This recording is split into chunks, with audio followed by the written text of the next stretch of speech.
The night of our 10th wedding anniversary, my dad was standing on the sidewalk of Rodeo Drive in his clean linen shirt, and the leather shoes I had personally gotten shined the Thursday before, looking through the restaurant's plate glass window from the outside.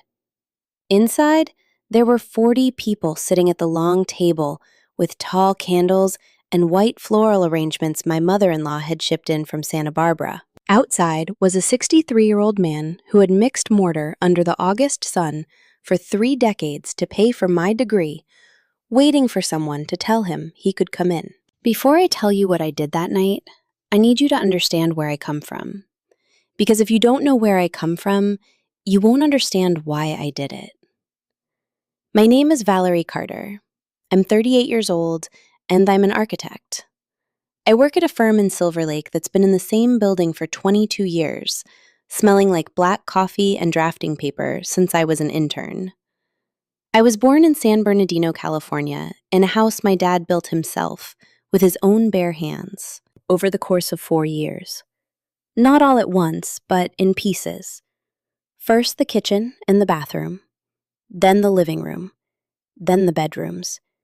He raised that house as he scraped together the materials, one cinder block at a time, one concrete pour at a time, one weekend at a time. My dad, Arthur, has been working in construction for 35 years, not as a contractor, not as a site supervisor, as a bricklayer. The guy who mixes the mortar, the guy who carries the bricks, the guy who knows exactly how much sand a concrete mix needs, just by looking at it and feeling it with his hands. He started at 18 as a day laborer on a site in the valley, learning everything he knows, without a school, without a degree, with no other tools than his eyes and a desperate urge not to stay in the same place forever. He has the most calloused hands I have ever seen in my life. When I was a little girl and he held my hand to cross the street, I would feel that rough texture and think it was the safest skin in the world. My mom, Martha, was a seamstress for 28 years. She sewed at home on a pedal-operated Singer machine she inherited from my grandmother, which still works because my mom takes care of it like a living, breathing thing. Custom orders hems, alterations, school uniforms, prom dresses, whatever came through the door. She hung up her little handwritten sign on the porch. Alterations and tailoring, inquire within. Sometimes I'd help her thread needles when I got home from school, and she would tell me about the neighborhood ladies while she sewed, never taking her eyes off the fabric with that deep concentration of someone making something from the soul with their hands. Between the two of them, they sent me to Cal Poly to study architecture. 5 years of taking a bus, a train, and another bus. 5 years of getting home at 9 at night with blueprints rolled under my arm, only to find a hot dinner waiting on the stove. Even if my mom had already fallen asleep over her Singer machine. The day I presented my final thesis, my dad showed up in a brand new button-down shirt he'd bought at the Tuesday swap meet, ironed so stiff it could stand on its own. He waited for me at the campus gates with a smile that took up his entire face. My mom brought a bouquet of pink carnations that cost $4 at the corner stand. I kept them until they turned to dust. I met my husband at an architecture expo at the LA Convention Center. He was a lawyer, a junior partner at a corporate law firm in Century City. His name is Miles. Tall, sharply dressed, with that measured way of speaking that belongs to men who were taught from childhood that whatever they say matters. He took me out to dinner at a spot in West Hollywood, where the menu was printed on recycled paper and didn't list any prices. I ordered what he recommended because I didn't recognize half the things on the menu, and I didn't want to make a fool of myself. He noticed. He smoothly shifted the conversation to something that made me laugh. That's what won me over. The fact that he saw I didn't belong in that world, and instead of pointing it out, he softened the edges. His mother's name is Constance. The first time I met her was at her house in Bel Air, a massive estate with sweeping gardens, wrought iron gates, and a living room with more square footage than my parents' entire house. She greeted me with an air kiss to the cheek and an, "It is so lovely to meet you," that sounded heavily rehearsed. She asked where I went to school. I told her Cal Poly. She nodded with a smile that completely bypassed her eyes. She asked where my parents lived. I told her San Bernardino. There was a 3-second pause that felt like a full-body X-ray. Then she said, "How interesting," in a tone that really meant, "How far?" Miles told me later that his mom was like that with everyone, not to take it personally, to give her time. I believed him. I believed him for 10 years. She organized the anniversary dinner. She didn't ask if I wanted her to. She didn't suggest we plan it together. One Tuesday in August, she called me to say she had already booked a table at a highly exclusive modern Californian restaurant in Beverly Hills, a place with a 3-week waiting list. She said she was handling everything, that Miles and I just needed to enjoy our night, that it would be 40 people between family and close friends, and that on Saturday at 8, I should just focus on what really mattered. I told her my parents would be at the main table with us. She said, of course, with the effortless grace of someone making a promise they have absolutely no intention of keeping. Friday afternoon, I drove out to San Bernardino. I brought my dad a navy blue suit I'd bought him the week before at a department store downtown. Exact measurements. Jacket, shirt, the whole 9 yards. My mom was in on the secret and helped him try it on. It fit him perfectly. My dad stood in front of the bedroom mirror, just staring at himself, with the expression of a man who isn't used to looking like that. Not out of shame, but surprise, as if the clothes belonged to a stranger and he was just borrowing them for a while. Then he adjusted the jacket with both hands and muttered, "Let's see what the guys at the site say about this on Monday." We both laughed. For my mom, I brought an emerald green dress she had described to me over the phone 3 weeks earlier. She'd seen it in a boutique window, but didn't buy it because she thought it was too expensive. I went, found her exact size, and got the exact color she'd painted in my mind. When she pulled it out of the bag, she covered her mouth with her hand and told me I was out of my mind. Then she walked over to the mirror and didn't take the dress off for the rest of the afternoon. That Friday, while my mom was heating up chicken soup in the kitchen, my dad asked what time we needed to be at the restaurant. I told him 8 o'clock. He asked if it was one of those places where you needed a reservation. I told him yes, but they were already on the list. He nodded and mentioned he was going to swing by the bank on Saturday morning to pull out some cash. Just in case. I told him he didn't need to, that everything was taken care of. He gave me that look he gets when he wants to argue, but decides against it, and said, "Fine." But he was keeping some bills in his wallet anyway. That's my dad. Saturday, I arrived at the restaurant at 7:40. Miles was coming in a separate car with his brothers. I wanted to get there early to make sure everything was in order. To make sure my parents' seats were visible, central, right next to us. I'm an architect. I check the blueprints twice before I sign. I do the exact same thing in my personal life. The place was stunning. Exposed vintage timber ceilings, warm amber lighting, a long black obsidian bar at the back. The main table was a massive slab of reclaimed wood, taking up the center of the private dining room, covered in candles and out-of-season peonies, simply because my mother-in-law liked them and she was the one pulling the strings. I found the maitre d'. I told him I was the guest of honor and asked if I could see the seating chart. He showed me a floor plan tucked inside a leather binder. I traced it slowly. Miles at the head of the table, me on his right, my mother-in-law on his left, his brothers and sisters-in-law next to her, friends from the firm, partners, the senior partner's wife, the judge who had officiated our wedding. I kept sliding my finger down the list. I couldn't find the names. I asked the maitre d' where my parents' seats were. The man checked the binder carefully. twice. And then he told me, choosing every single word with surgical precision, that in the final reservation confirmed 3 days ago, those names did not appear. He said that Mrs. Constance had called on Wednesday to make final adjustments to the guest list, capping it at exactly 40 people. He added that if I wanted to squeeze in 2 extra seats, it would be extremely difficult because the room was already at maximum capacity. I asked if my mother-in-law had given any explanation as to why they were cut. The maitre d' hesitated for a second. Then he told me the lady had mentioned the bride's parents would be arriving later for the toast and the cake, that it was already coordinated that way, for the toast and the cake. As if my parents were second-class guests, the kind you allow in for the pretty photograph, but not for the actual meal. I didn't say another word. I thanked him, using a tone of voice that made him look at me with sheer caution.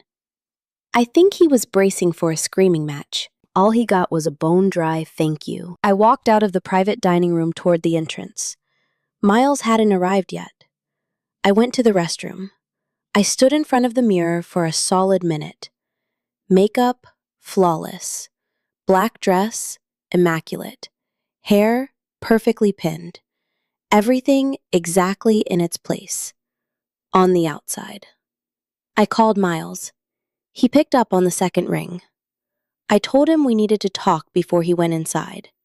He said he was 10 minutes away, that the 405 freeway was an absolute nightmare. I told him I'd be waiting by the door. He arrived with his brothers. I greeted them quickly and asked him to step aside. We walked out to the sidewalk. I explained exactly what I'd found. I told him my parents weren't on the dinner list, that his mother had penciled them in for the toast and the cake and nothing else, that nobody had bothered to consult me. I saw it on his face before he even opened his mouth. It wasn't surprise.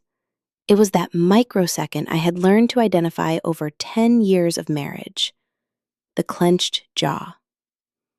The frantic mental search for the right spin. He told me his mom had mentioned something about it, that there was a space issue, that the room had a strict fire code limit, that the partners from the firm needed to be there because tonight was also crucial for networking, that my parents were still coming for the beautiful part of the evening anyway. The beautiful part. I asked him how long he'd known. He ran a hand through his hair. He said since Thursday. Thursday. The exact same day he called me to say how thrilled he was about our anniversary, how he couldn't wait for Saturday. And in all those minutes on the phone, he somehow couldn't find the window to tell me my parents had been stripped of their seats at the table. I told him I wanted it fixed. Right now. 2 chairs added. My parents were eating dinner with us, just like we agreed from day one. Miles took a deep breath. He said he understood why I was upset, that my feelings were totally valid, but making a scene now would just trigger a massive conflict with his mother, that it wasn't worth ruining the night over, that we would talk to her about it later, that tonight was special, and he didn't want it to start on a sour note. We will talk about it later. How many times had I swallowed that exact phrase in 10 years? After the New Year's party, after the trip to Aspen, after the holiday dinners, always later. Meanwhile, in the present tense, my parents were back in San Bernardino, wearing the clothes I brought them on Friday, getting ready to show up at 8 o'clock sharp, just like I told them to. I didn't answer him. I turned around and walked back into the restaurant. Miles called my name. I didn't stop. I walked straight into the private room. My mother-in-law had just walked in with my father-in-law. She was wearing a burgundy dress and the same pearl necklace I'd seen her wear to every major event of the last decade. She was chatting with the senior partner's wife, holding that posture of the flawless hostess she mastered without breaking a sweat. She saw me approach and widened her smile by exactly 1 inch. I told her, without raising or lowering my voice, that I needed a word with her. She followed me a few steps toward the bar. I relayed exactly what the maitre d' had told me. I asked her why my parents were off the list. She didn't even blink. She said it was a purely practical decision, that the room had a hard cap, that the partners and their families were a crucial presence tonight for Miles's career, that my parents arriving for the toast was perfectly adequate, that they would actually feel much more comfortable that way, away from the loud chaos of the dinner. More comfortable. I told her my parents didn't need anyone deciding when they get to be comfortable. I reminded her that we had a clear agreement from the start they were staying for the entire dinner. She smiled. That specific smile she deployed whenever she decided the person standing across from her was being irrational. She told me I was blowing things out of proportion, that the important thing was they'd be present for the special moment.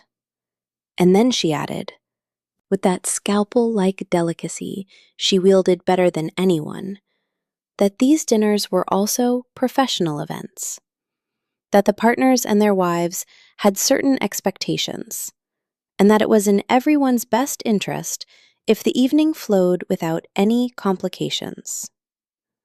Without complications. As if my parents were a complication. I didn't answer her. I went to the restroom, not because I needed to use it, but because I needed 30 seconds where nobody was staring at my face. I pulled out my phone and called my best friend. Frankie was already in the dining room with the rest of the guests. She answered immediately. I quietly told her to step out into the hallway. Frankie and I have known each other since high school in San Bernardino. She studied social work and has spent the last 12 years running a housing program for vulnerable families in South Central. She is the most brutally direct person I know. She never tells you what you want to hear. She tells you exactly what you need to hear. No sugarcoating, but always with a hand on your shoulder. I told her everything. She listened without interrupting once. When I finished, she stayed dead silent for 4 seconds. Then, she asked me if I had signed any legal documents tonight. I said no. She told me to keep that in mind. I asked her what she would do in my shoes. She said that didn't matter. What mattered was what I wanted to do. But if I was asking for her honest opinion, 10 years of "we will talk about it later" hadn't changed a damn thing. And tonight wasn't going to be the exception. I walked back into the room. The guests were already taking their seats. The first course was about to be served. I walked over to my chair right next to Miles. I sat down. I picked up my water glass, and right at that exact second, my phone buzzed. It was my mom. "We are just getting out of the car, honey. Your dad wanted to be there at 8 on the dot so we wouldn't look lazy. What street is the restaurant on again?" I gave her the address. She asked if they should come through the front door. I said yes. I hung up. I just sat there staring at the table. 40 people, chatting, laughing, pouring wine. My mother-in-law in her seat, presiding over the night, just like she had presided over everything for 10 years. Miles beside me, talking to the partner on his left. The floral arrangements in the center. The lit candles. Everything flawless. Everything orderly. Everything going exactly according to someone else's plan. I stood up.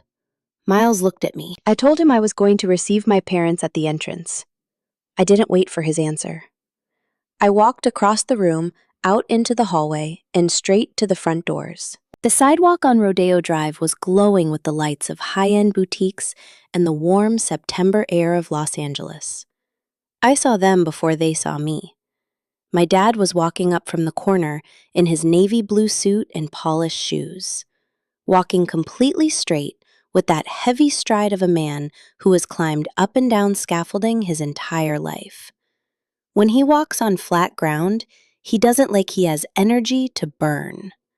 My mom was right beside him, in the emerald green dress, clutching the little handbag she saved for major milestones. She was wearing the necklace I bought her for Mother's Day, a delicate silver chain with a tiny angel on it. She kept touching it with her fingers, like she was making sure it was still there. And then it hit me. My dad wasn't walking toward the entrance. He was standing on the sidewalk, looking inside through the massive plate glass window, just standing there with his hands clasped behind his back, watching a scene of 40 people eating dinner on the other side of the glass. He had this quiet calm about him, the calm of a man who has spent his whole life waiting and knows that waiting doesn't strip you of your dignity. My mom was standing next to him. She spotted me first. "Valerie, you look so beautiful, sweetheart." I walked up to my dad. I asked him why they were standing outside. He looked at me with that specific expression he uses when he knows something is wrong but refuses to worry anyone. He told me they had walked in and asked for the reservation. The man at the front desk told them their names weren't on the dinner list, that they were welcome to wait in the bar area until the toasts began. My dad told the man they were perfectly fine, that they would just wait out here for a little bit. Out here for a little bit. On the pavement of Rodeo Drive. My mom grabbed my arm and whispered that I shouldn't worry, that if it was a space issue, they completely understood. They completely understood. In that exact moment, something finally clicked into place inside my head. It wasn't anger. It was clarity. The kind of clarity that creeps in slowly, layer by layer, and once the picture is finally complete, you can't unsee it even if you try. I looked at my dad standing on that pavement in the suit I bought him for this exact occasion, in the shoes he had professionally polished. The man who left San Bernardino on time so he wouldn't look lazy. The man who stuffed cash in his wallet just in case. A man who had never, not once, in his entire life, walked into a room with his hand out, expecting something he hadn't earned. And he was standing out in the street, because someone else decided he didn't fit the profile of the people sitting inside. I told him to wait right there, that I was going to handle something. My dad looked at me. He gave me that look he gets when he knows I'm about to do something monumental. He didn't ask what. He just nodded and said, "Go get them." I walked back into the restaurant, straight to the private room. 40 people, full glasses, dinner freshly plated. Frankie saw me walk in from her seat and immediately crossed her arms. She didn't ask a single question. She just gave me a 1 millimeter nod. The master of ceremonies was some guy my mother-in-law had hired, a local events personality with the polished cadence of a radio host and a permanent frozen smile. He was standing at the front of the room with a wireless microphone, giving an official welcome to the room before the first toast. He saw me approaching and elegantly extended the microphone toward me, assuming I was coming up to give the grateful wife's speech. I took the mic. 40 people stared at me. Miles was standing near the table, glass in hand, wearing a smile that slowly evaporated the second he realized I wasn't smiling back. My mother-in-law was frozen in her chair, her eyes drilling into me. I took one breath. 38 years of being Arthur's daughter had taught me something you don't learn in any university. When the words you're about to speak are the absolute truth, you don't need to prep. You just need to open your mouth. I told them that before we started the toasts, I needed to share something with everyone in the room. I told them that a few minutes ago, I found my parents standing outside the restaurant on the sidewalk. Because when they arrived, their names weren't on the list. I told them the reservation had been altered 3 days ago, specifically to exclude them from dinner, and that instead, they were instructed they could swing by later for the toast and the cake. I told the room that this change was authorized by my mother-in-law without my consent, and that when I confronted Miles about it, he admitted he had known since Thursday. The silence that followed wasn't a normal silence.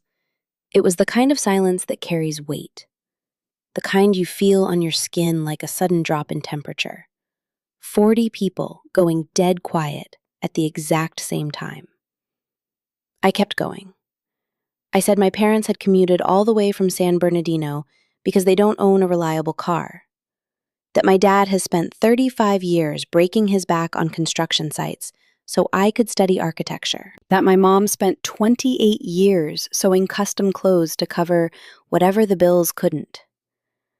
That neither of them had ever demanded a seat at a table they didn't earn. But tonight, they absolutely earned one. And that seat was not on the sidewalk outside, and it wasn't in the bar area waiting for dessert. I never raised my voice, not once. I spoke the way someone delivers an executive report in a boardroom, cold, data-firm tone. I said one last thing. I said this was the very last time I would ever allow someone else to dictate where my parents were allowed to exist. That this boundary was non-negotiable. It wasn't an issue of logistics. It wasn't an issue of fire codes.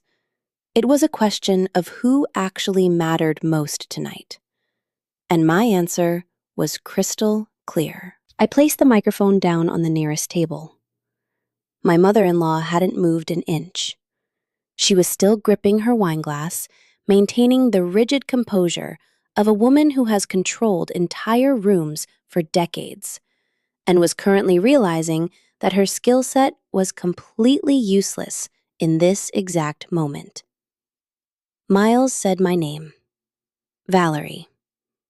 I didn't look at him once.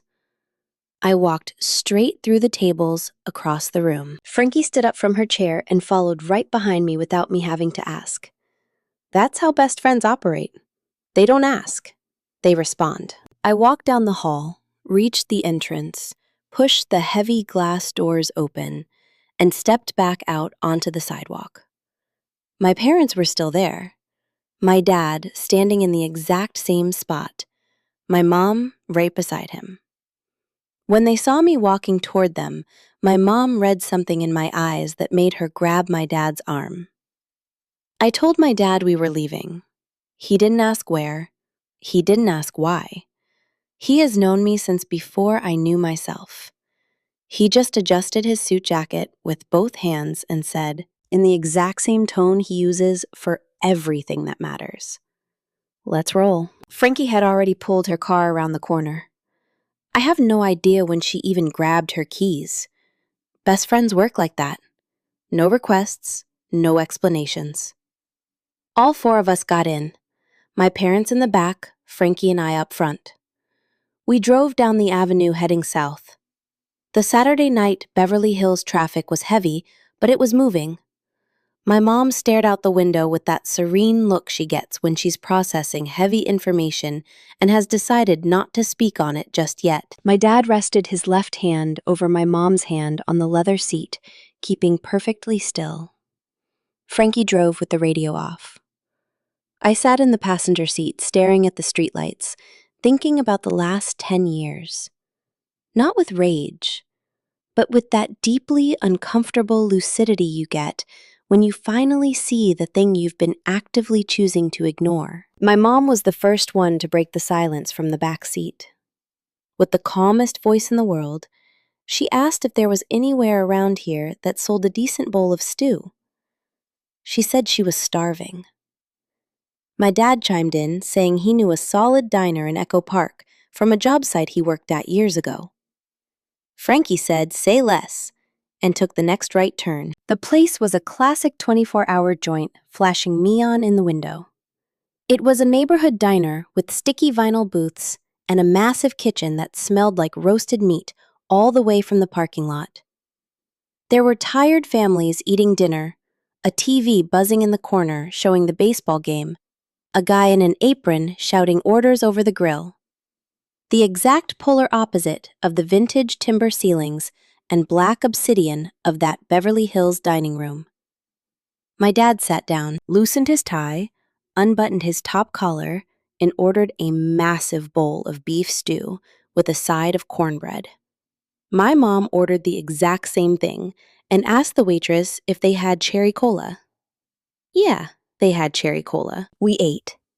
The first few minutes were pure silence. The good kind of silence.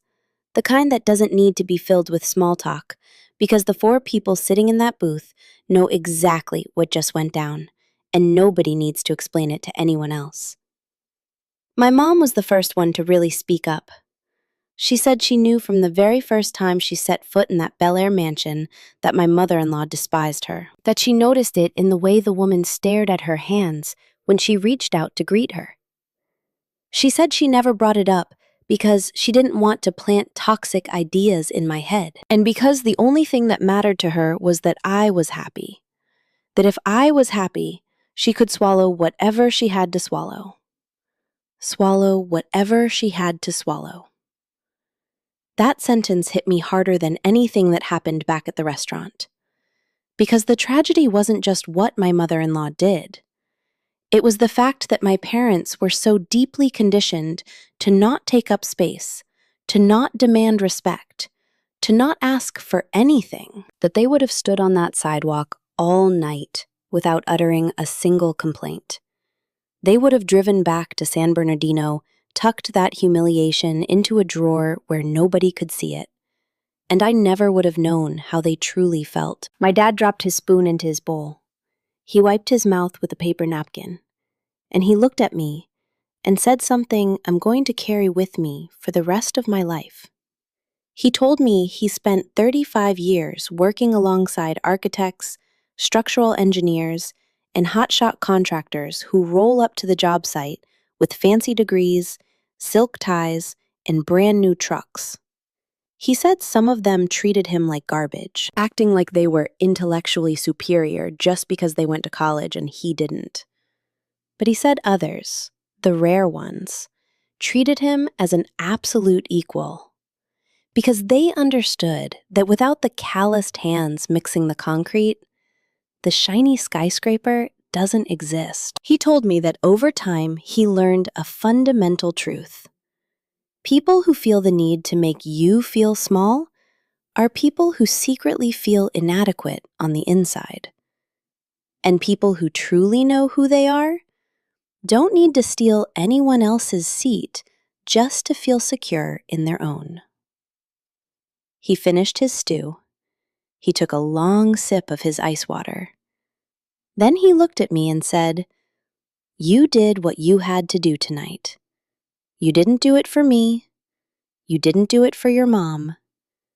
You did it for you." And that's exactly how it should be. Frankie raised her plastic cup. To Arthur, she said, "We toasted with cheap plastic cups in a sticky diner in Echo Park on a Saturday night in September. The most honest toast I have ever had in my entire life." After dinner, Frankie drove us all the way back to San Bernardino. The drive took almost an hour with the late-night traffic. My mom fell asleep 20 minutes in, resting her head softly on my dad's shoulder.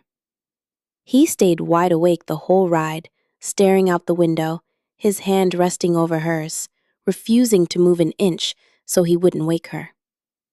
We pulled up to the house, the exact same house my dad built, one cinder block at a time. With the blue front door, he repaints every single year because he swears a house with fresh paint proves that the people living inside haven't given up. I stayed the night. My mom lent me some flannel pajamas. I made up the same twin bed in my childhood bedroom, complete with the faded purple quilt she had kept perfectly preserved since the day I moved out. Taped to the wall were my very first high school drafting sketches, clumsy, full of eraser marks held up by yellowing Scotch tape. I fell asleep peacefully, that rare, heavy kind of peace that washes over you when you finally realize you are exactly where you are supposed to be. Sunday morning, I turned on my phone. 31 messages from Miles. The early ones were begging me to talk, to call him, to wait for him. The ones sent past midnight completely shifted tone, accusing me of staging an unnecessary scene, humiliating his family in front of the partners, ruining a beautiful evening his mother had bent over backwards to organize. telling me I always blow things out of proportion, that my emotions were clouding my logic. The entire progression of those texts told me everything I needed to know. Miles fundamentally didn't understand what happened. He didn't get that it wasn't a scene, it was a boundary. And if after 10 years of marriage, drawing that boundary felt like an exaggeration to him, then I wasn't the problem. I sent him exactly one text. I told him I needed space to think, and not to contact me for the rest of the week. Then I turned off my notifications. My mother-in-law called my parents' house on Monday morning. My mom picked up. Constance spent several minutes talking in circles about misunderstandings, about things getting blown out of proportion, about how everything could be smoothed over if we just sat down like rational adults. My mom listened to her until the very end, without interrupting once. When Constance finally stopped talking, my mom used that incredibly soft voice she reserves for delivering brutal truths. "Ma'am, thank you for calling. Have a wonderful afternoon." And she hung up the phone. That's my mom. It's been 14 months since that night on Rodeo Drive. Miles and I separated 3 weeks later. It wasn't explosive. It wasn't some dramatic screaming match. It was just the logical consequence of finally seeing with utter clarity that over 10 years, I had quietly compromised so many times, I couldn't even remember when I stopped having a voice. The therapy I started in October helped me realize that the rot didn't start that night at the restaurant. It started the very first time he said, "We will talk about it later." And it grew every single time I accepted it. I'm still working at the architecture firm in Silver Lake. They promoted me to senior partner in January. My boss, Mr. Donovan, a 60-year-old guy who rarely speaks but observes absolutely everything, called me into his office on a Wednesday morning. He told me I was the most methodical, brutally honest person on his team. He offered me the position, handed me the new salary figure, and asked if I accepted. I told him yes. He shook my hand and said, "Congratulations, architect," and I instantly thought of my dad. I used part of the raise to rent a new apartment in Pasadena. It has a kitchen window that overlooks a courtyard where the neighbor in Unit 4 grows fresh rosemary and basil. On Saturday mornings, it smells like wet earth when she waters her pots. I stand by that window drinking my black coffee, realizing that there are versions of life that look incredible on paper, but feel hollow in reality. And then there are versions that sound incredibly simple, but are exactly enough. My dad is still working construction. I've told him 100 times he can retire now, that I've got him covered, that his knees can't take the abuse anymore. He just tells me that the day his hands physically can't do what they know how to do, that's the day he'll sit down. But as long as he can stand, nobody is pulling him off the site. 2 months ago, he texted me a picture from a high-rise project in downtown LA.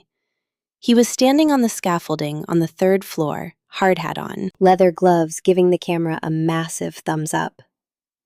He is 63 years old and has the straightest posture on the entire crew. I visit my mom every Saturday. We hit the farmer's market together, haul the grocery bags back to the house, and she cooks while I chop whatever she puts in front of me. Last week, she made a massive Sunday roast. I was absolutely convinced I was going to ruin it. I didn't. It came out perfect. My mom just smirked and said, "Let's see what you say in 10 years when you actually perfect the recipe." Every Thursday, I eat dinner out in San Bernardino, always at 7, sometimes 7:30 if the freeway is a parking lot. My mom always has something ready when I walk in, whatever caught her eye at the market. My dad sits at the head of the table, my mom on his right, me on his left. The exact same seats as always. No name cards, no exclusive guest lists, no seating charts approved by committee. We sit where we sit because that is exactly where we belong. When it's time to leave, my dad walks me all the way down to the curb. He stands there on the sidewalk, hands stuffed in his pockets, and waits until my car completely turns the corner. every single Thursday without fail. I watch him in my rearview mirror, back perfectly straight, chin up, illuminated by the porch light he wired himself 15 years ago, which still works flawlessly. Because Arthur doesn't build anything that isn't meant to last. That one image in the mirror is worth more to me than any obsidian black restaurant or out-of-season flowers. I'm not telling you this story so you go out and replicate exactly what I did. Everyone has their own timeline, their own reasons, their own messy circumstances. I'm telling it because I know there are countless people out there standing on a metaphorical sidewalk somewhere in their lives, desperately waiting for someone to grant them permission to come inside. You might be in a relationship where you're constantly told you're overreacting, or dealing with in-laws who scan you up and down every time you walk through the door. You might be at a job that shrinks you down to size, stuck in a system demanding you show endless gratitude for the tiny box they shoved you into, even if that box is out in the cold. If that's where you are right now, listen to me. You don't need a crowded room to say what needs to be said.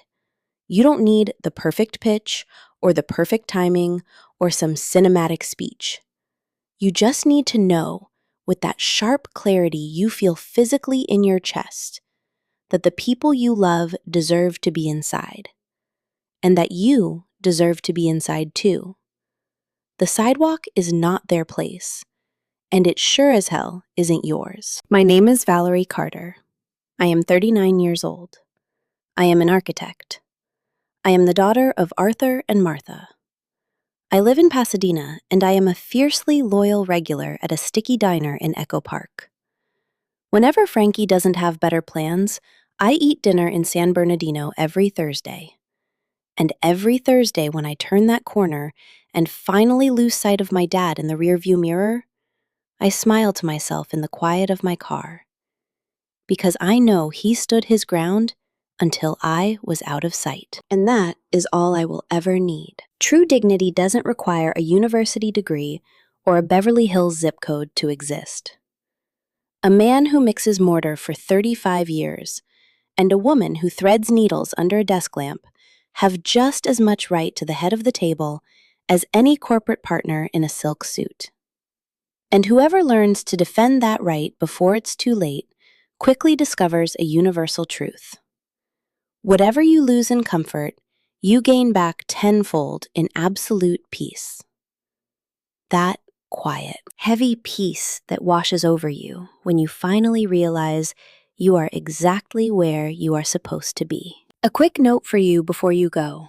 This story was constructed and narrated by artificial intelligence designed with a single purpose: to give you a moment of gripping entertainment and maybe leave you with something real to carry with you long after the screen goes dark. Take care of yourself.